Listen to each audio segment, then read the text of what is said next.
नाश्ते की टेबल पर सब नाश्ता कर रहे थे तो काजल कहती है, हाँ जी, कल मुझे ऑफिस में एक बहुत इंपॉर्टेंट प्रेजेंटेशन देनी है, तो उसके लिए आज रविवार के दिन भी मैं घर पर काम कर रही हूँ। कोई भी मुझे डिस्टर्ब मत करना, ठीक है?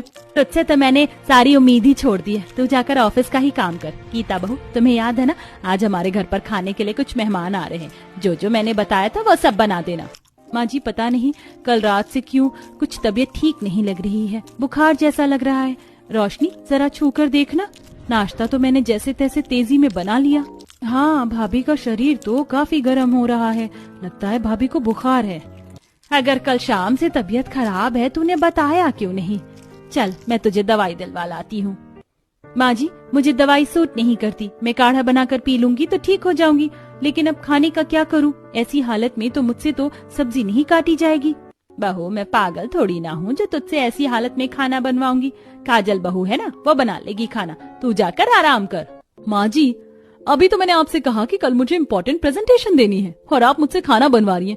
एक काम करिए, आप बाहर से मंगवा लीजिए। इतने भी गए गुजरे नहीं है हम लोग जो बाहर से मेहमान को खाना मंगवा कर खिलाएंगे।